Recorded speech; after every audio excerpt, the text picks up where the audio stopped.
Olá! No vídeo de hoje a gente conversa sobre um livro que definitivamente estará na minha listinha de melhores leituras de 2022. E não só estará nessa listinha, mas também virou uma das minhas coletâneas de contos favoritas da vida, que é O Lobo e Outros Contos, de Hermann Hesse. O Hesse é um dos maiores nomes de literatura de língua alemã. Ele nasce em 1877, numa cidadezinha bem pequena no sul da Alemanha, e nasce em uma família bastante religiosa, tanto que na sua adolescência ele é enviado a um seminário a fim de se formar padre, mas ali ele não se identifica muito com o ambiente. Apesar de ser um aluno exemplar naquele lugar, um aluno modelo, ele acaba desistindo da carreira e sai dali.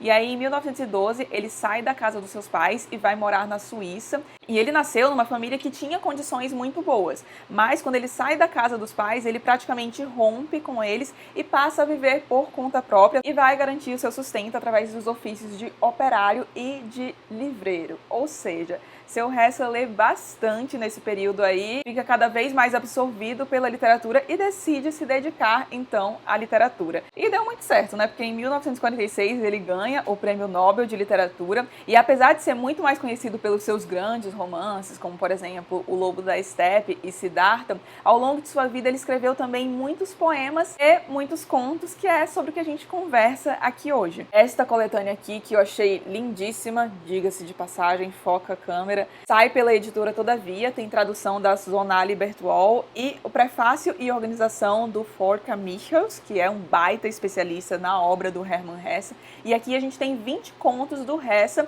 organizados em ordem cronológica, o que eu acho sempre maravilhoso, porque geralmente isso possibilita com que a gente veja muito bem a evolução do artista, o amadurecimento da técnica de escrita do autor. E eu fiquei muito feliz de ver que é o caso desta coletânea aqui. A gente consegue ver o Hesse amadurecendo como escritor, até porque essa coletânea engloba um período bastante grande. O primeiro conto que a gente tem aqui foi escrito em 1903 e o último conto em 1948, ou seja, 45 anos aí para ser o Hermann Hesse evoluir, e como evoluiu, apesar de que os primeiros contos já são sensacionais. E apesar desta coletânea aqui abarcar um longo período, fica nítido que, mesmo ao longo de todos esses anos, o Hesse conservou certa predileção por alguns temas. Por exemplo, muitos dos contos aqui, mais da metade certamente, envolvem memórias de infância. A natureza também se faz muito presente nos contos e o Hesse gosta muito de associar a natureza humana à natureza, a relação entre esses dois elementos.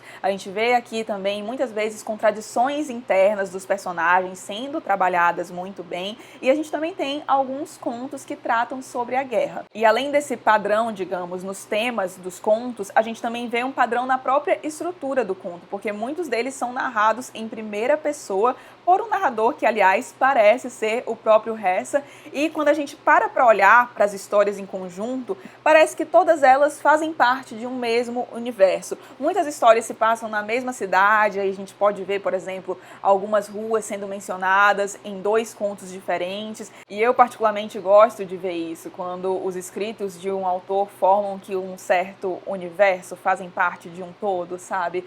E uma outra coisa que eu queria ressaltar aqui, de elementos dos contos, é que a gente vê muito da biografia do Hermann Hesse. Por isso que eu fiz questão de falar um pouquinho da vida dele aqui para vocês, para que vocês pudessem enxergar alguns elementos aqui nos contos quando vocês, e se vocês, e eu espero que sim, forem ler esses contos aqui. Dito isso, eu gostaria de compartilhar aqui com vocês os meus contos favoritos. Já digo que não teve um conto do qual eu não gostei. Confesso que foi até difícil escolher os meus contos favoritos, porque, nossa, o Hesse escreve de uma maneira tão bonita, e a maneira como ele desenvolve os temas, mas a gente já fala mais sobre isso. Então vamos lá, queria começar já com o conto que intitula a coletânea, que é o primeiro conto da coletânea, que é O Lobo. Esse conto foi inspirado numa nota de jornal que o Hesse leu em 1900, que retratava uma aldeia pequenininha, uma cidade pequenininha na Alemanha.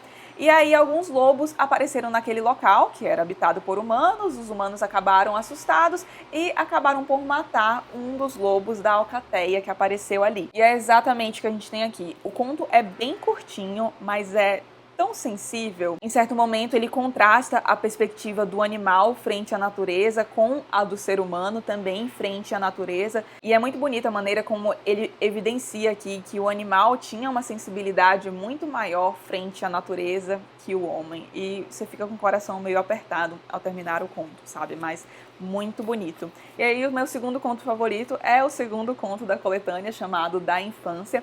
Aqui eu acho que fica bem nítido um dos elementos que eu mais gostei de ver no Hermann Hesse, que foi essa associação entre a natureza e o homem. E aqui nesse conto a gente tem isso de uma forma bastante delicada. Esse conto já é um pouco maiorzinho, mas em resumo trata da vida de um menino, uma criança, que tem um coleguinha, eles passam um tempo distantes um do outro, mas foram muito próximos um dia, até que certo dia esse menino, o protagonista, descobre que o seu colega está doente. E aí ele vai lá visitá-lo, os pais do protagonista sabem que é uma doença grave, e aí a mãe dele dá uma plantinha para esse protagonista, e é muito bonitinho ver como ele associa o bem-estar daquela planta ao bem-estar do seu colega. Então ele pensa, e se eu cuidar muito bem aqui da minha plantinha, isso quer dizer que o meu colega vai melhorar. E aí ele passa a se dedicar muito àquela planta, vai visitar o colega dele para ver como evolui o quadro dele. Enfim, é um conto muito bonito e o Hesse retrata a infância de uma maneira maravilhosa, mas eu queria detalhar isso mais em um outro conto. O próximo conto que eu quero ressaltar é o quarto conto do livro, chamado Tedium Vitae, e aqui a gente tem um narrador lembrando de um acontecimento de um ano atrás, quando ele faz uma viagem a Munique e lá se apaixona por uma mulher que ele conhece. Só que ele idealiza bastante aquela mulher, é uma mulher muito bela, que parece ser muito pura. E aí, então, logo ele começa a idealizar essa mulher, mas depois ele descobre que ela não é muito bem o que ele esperava e aquilo tem bastante impacto na vida dele. E eu queria ler um trechinho aqui que eu acho muito bonito. Também pressentia que as minhas outras esperanças não eram mais sustentáveis. Sentia que também em casa todas as coisas haveriam se tornado cinzentas e sem graça, e que seria assim aonde quer que eu fosse. Esse pressentimento não foi enganoso. Algo que existia antes no mundo se perdeu. Uma certa fragrância e encanto inocente, e não sei se pode voltar. E o próximo conto que foi favoritado é o conto seguinte, o quinto conto do livro, chamado A Cidade. E, meu Deus do céu! Esse aqui é certamente top 3 favoritos desta coletânea, fácil. O conto tem, deixa eu ver, 6 páginas apenas, e nessas 6 páginas o Hesse consegue retratar a ascensão e a queda de uma cidade. E ele faz isso de uma maneira que, meu Deus do céu, tem nem como descrever isso aqui. É uma coisa que você tem que ler mesmo, mas aqui ele trabalha muito temas como ganância, a destruição do meio ambiente, como o homem faz isso acreditando nesse desenvolvimento, nesse crescimento econômico desenfreado, e parece que não pensa sobre as consequências que isso pode acarretar. Parece familiar? Pois é. Outro conto que eu favoritei é o Padre Matias, e eu disse que a biografia do Hesse era importante, né? Lembrem disso antes de ler esse conto aqui. Mas então, aqui nesse conto a gente acompanha esse padre, chamado Padre Matias, e é uma pessoa que, à primeira vista, parece ser muito serena, muito plena, muito generosa e bondosa, mas isso é apenas a fachada, digamos, porque logo no começo do conto a gente descobre que esse padre vivia uma vida dupla e que vivia se debatendo entre luz e sombra, cheio de contradições internas. Queria ler aqui um trechinho para vocês. Sem dúvida, essa reputação era merecida, essa reputação de um homem muito bondoso, que encanta todos os fiéis, etc. Porém, o seu brilho e o do metal tilintante haviam cegado os padres para alguns outros traços na figura de seu querido irmão. Era verdade que o padre Matias havia superado as tempestades interiores dos conturbados tempos de juventude e dava a impressão de um homem que se tornara sereno sem perder seu temperamento alegre e cujos desejos e pensamentos conviviam em paz com as obrigações. Contudo, um verdadeiro conhecedor da alma humana teria visto que a agradável bonomia do padre, na verdade, expressava somente uma parte de seu estado interior, e que muitas vezes não passava de uma bonita máscara cobrindo algumas pequenas irregularidades. O próximo conto que eu favoritei foi o chamado Se a Guerra Durar Mais 2 Anos, e talvez esse tenha sido o meu conto favorito da coletânea, porque eu acho muito genial o que ele faz aqui. Mas então, neste conto, a gente tem um narrador que fica bastante decepcionado com o que ele vê acontecendo no mundo. Ele tá ali em meio à Primeira Guerra Mundial, vê tudo aquilo acontecendo, todo aquele ódio, aquele nacionalismo exacerbado, e aí ele resolve se refugiar dentro de si, procurar ignorar o que está acontecendo ali, se alienar do mundo externo, digamos. E aí, no começo do conto, ele acabou de voltar para o mundo, digamos. Ele acaba de se retirar da sua reclusão. Olha só o que ele diz. Quando voltei, era 1920 e, para minha decepção, os povos continuavam guerreando uns contra os outros com a mesma estúpida obstinação. E aí ele tá ali, andando pela rua, olhando como a cidade tá, vários escombros, etc. Até que um militar o para e pergunta para ele, o que você está fazendo? E aí ele diz, estou passeando. E o militar diz, mas você tem permissão? E aí essa situação absurda leva a outros absurdos, o narrador percebe que as coisas estão mais esquisitas ali do que ele imaginava e que ele vai ter muita dificuldade de se adaptar àquele mundo, só que aí ele vai tendo contato com alguns funcionários que colaboram para a vigência daquele regime, etc. E é muito legal ver como o narrador vai levando a conversa para um ponto em que fique nítido o quão bizarra é essa ideia de guerra, porque afinal de contas, por que eles estavam fazendo aquilo? Olha o que ele pergunta aqui em certo momento. Por que vocês têm tanto apreço pela guerra?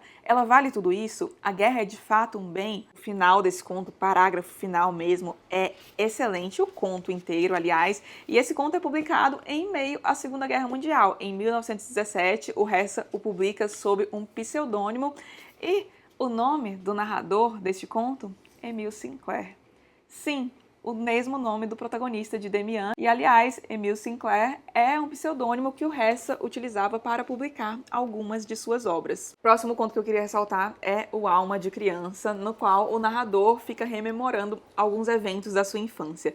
E é aqui que eu queria falar mais sobre a maneira como o Hesse retrata a infância, porque ele retrata tudo de uma maneira tão verossímil que é muito difícil a gente não se identificar com os protagonistas desses contos de infância em alguns momentos, porque ele traz elementos muito característicos da infância mesmo. Queria ler alguns trechinhos para vocês entenderem do que eu tô falando. Aqui o narrador tá falando de um amigo dele chamado Oscar Weber.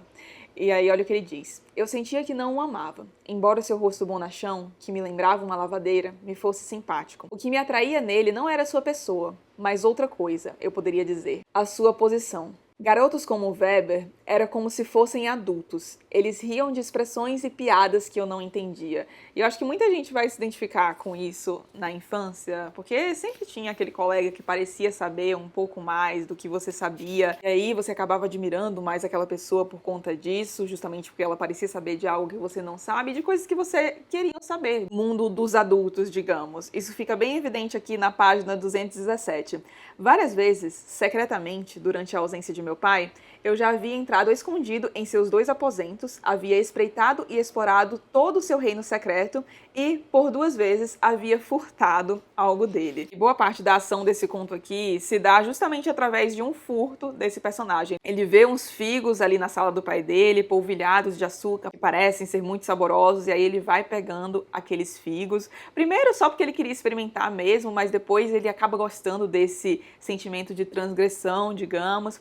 Mas aí o pai dele descobre e é aquela coisa, não sei vocês, mas quando eu fazia alguma coisa desse tipo, pegava alguma coisa que não era pra pegar, etc, e buscava omitir dos meus pais, eles não chegavam e falavam pra mim, ai, foi você que fez isso, né, me dá isso aqui, não sei o que lá. Geralmente eles ficavam, nossa, quem é que pode ter feito uma coisa dessas? Meu Deus do céu, até que você assumisse a culpa de seus delitos. Pois é, isso é o que a gente tem aqui. E o conto é ótimo mesmo. Como eu disse, o Hesse fala da infância em diversos contos, mas no da infância, que é o segundo conto do qual eu falei aqui, e nesse Alma de Criança, acho que é quando o negócio fica melhor, sabe? Ele consegue representar melhor essa ideia da infância. E por fim, o último conto sobre o qual eu gostaria de falar aqui com vocês é A Cidade dos Estrangeiros no Sul. Nesse conto aqui, o Hesse levanta uma bandeira que aparentemente é muito cara a ele, que é essa questão do homem não dar valor à natureza, não saber apreciar a natureza realmente e utilizá-la apenas para satisfazer as suas demandas, adaptando essa natureza a si mesmo. E a gente acaba perdendo muito por não olhar para a natureza como um objeto de contemplação mesmo. E ele faz isso de uma maneira muito inteligente aqui. E esses foram os contos que mais me chamaram a atenção, os contos que eu escolhi aqui para mostrar para vocês quais temas o Hesse costuma abordar, etc. Mas, como eu disse, basicamente todos os os contos aqui são excelentes. Enquanto eu ia passando por alguns nomes, eu ficava lembrando e eu ficava, ai meu Deus, quero falar desse conto também. Mas chega, né? Se vocês se interessaram por esses, por favor, não deixem de ler este livro aqui. E eu queria terminar este vídeo chamando a atenção para um ponto, que é, não sei se vocês perceberam, mas nenhum desses contos sobre os quais eu falei aqui trata de um tema exótico, diferentão. Não são contos que parecem mirabolantes, cheios de reviravoltas, e realmente não parecem porque não são. E aí eu queria ler um trechinho do pós-fácil do Forca que ajuda bem a elucidar essa questão. Na página 425, logo no começo do pós-fácil, ele diz o seguinte: há livros cuja leitura é trabalho e rouba forças, e outros, muito poucos, que possibilitam repouso e regeneração ao leitor, sem que ele precise fazer concessões a modas e gosto editorial. Desse tipo são os contos de Hermann Hesse. Nossa, para mim essa definição foi perfeita.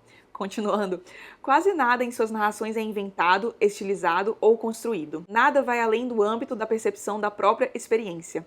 Eles não oferecem um panóptico de acontecimentos inusitados, mas trazem à luz o inusitado nos acontecimentos cotidianos. Nesses estudos lírico-psicológicos, leitores ávidos por sensações provavelmente não encontrarão o que buscavam, mas jamais correrão o risco de se entediar. Sim, pois apesar da falta de sensação e action, os contos de Hesse são envolventes. Esse fascínio, inerente a toda a sua prosa, é obtido menos através do que é narrado e mais de como se dá a narração.